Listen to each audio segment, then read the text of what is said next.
Bigyan natin ng opinion, reaction itong post ni Attorney Harry Roque. Maganda, sinamarize niya yung highlights, mga sinabi pahayag ni BP Sara sa The Hague, Netherlands noong July 11. Napag-usapan dito yung tungkol sa Quadcom na planong bubuhayin muli ng 20th Congress.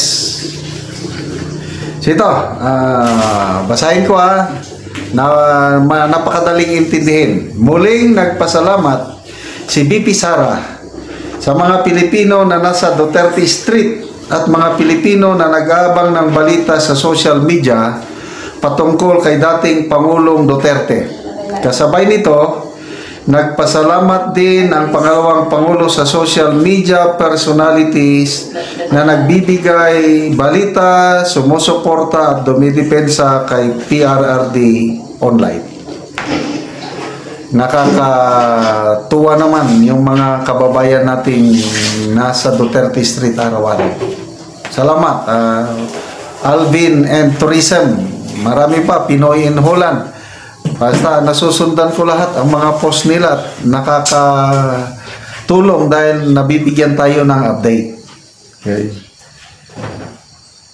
Ayon kay BP Sara, good mood si Tatay Digong nung kanyang binisita, lalo na nang makita ang kanyang dalawang apo, mga anak ni BP.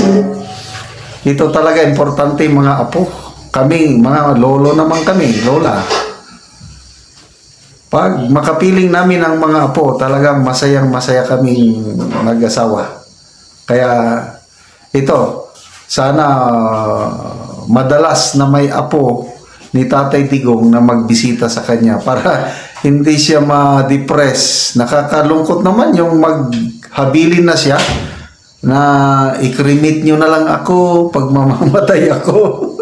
Nasa ano yun? Low mood. Bad mood. Kaya nakakaisip ng ganon. Kaya lang kung nakakakita siya ng ganyang mga apo, kaya sana ma-approve na yung interim release para mas madali siyang bisitahin. Okay. Ibinalita ni BP Sara kay PRRD, wag na lang ito. Yan. Napag-usapan ng mag-ama ang ICC, ito patungkol sa issue ng jurisdiction at interim release. So ito ang inaabangan nating desisyon ng ICC, yung interim release. Ako, araw-araw ko ipinagdarasal.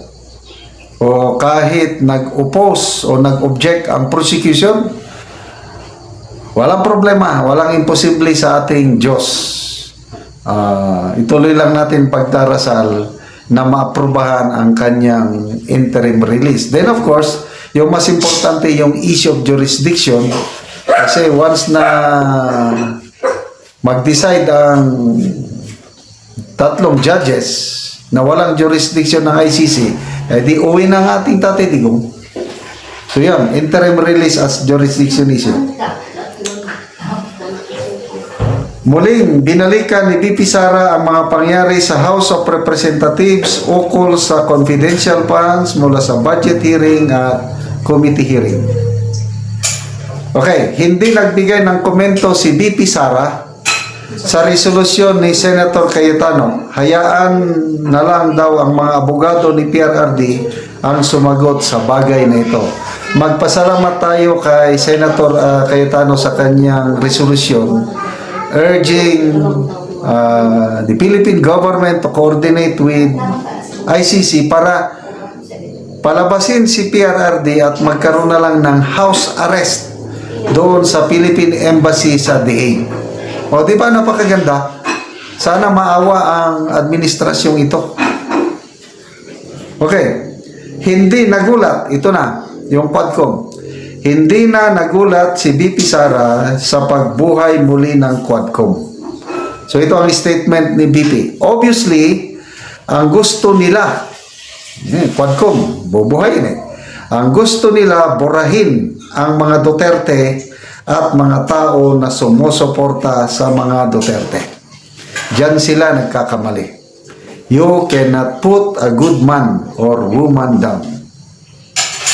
Sige, tuloy niyo ang quote ko. Lalong titigas, lalong lalalim ang pagmamahal ng taong bayan sa mga Duterte. Lalo na itong issue ng sabongeros. Missing sabongeros, may connection daw sa war on drugs, panahon ni PRRD. Yan na naman ang sentro.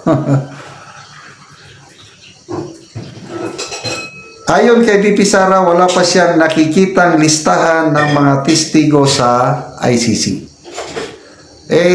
Sabi ni Secretary Boying, 3 o 4 na testigo lang daw ang kaya nilang ipresenta sa ICC. Yon, tungkol sa larawan ha. Kasi may nakikita kong larawan, ang paangit, hindi totoo pala. Paglilinaw ni VP Sara na hindi totoo at i-detect ang kumakalat na larawan ni Tatay Digong na nasa ospital siya na bedridden. Dagdag pa ni VP, naglalakad si Tatay Digong nang nakatungkol. Normal yan, 80 years old na eh. Kakalakad pa, may tungkol. So, huwag kayong maniwala. Yung mga pictures na kumakalat ngayon na kawawa si Tatay Digong bedridden sa isang hospital bed. Fake news yun. Mensahe ni PRRD sa mga Pilipino, huwag na kayong mag-antay sa kanya dahil ayaw niya raw maabala kayo. Lalong-lalo na ayaw niya daw na gumagastos kayo. Naaabala ba tayo sa paghihintay? Ay, siguro. Itong nasa labas. Diba? Yung nasa Duterte Street, naghihintay ba sa paglabas ni Tatay Digong? Gumagastos. Yun yung organic na pagmamahal ng mga kababayan. Mismo ang kamag-anak namin, hindi sila OFW ha. Nandito lang sa Mindanao. Nabigla kami last month, nandun na lang sa Dihig. Nagbakasyon para lang bisitahin si PRRD.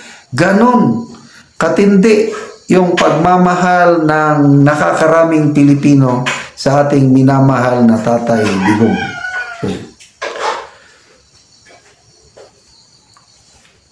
Paalala ni VP Sara, huwag kalimutan ang isyu na bumabalot sa bansa tulad ng budget, PhilHealth at iba pa.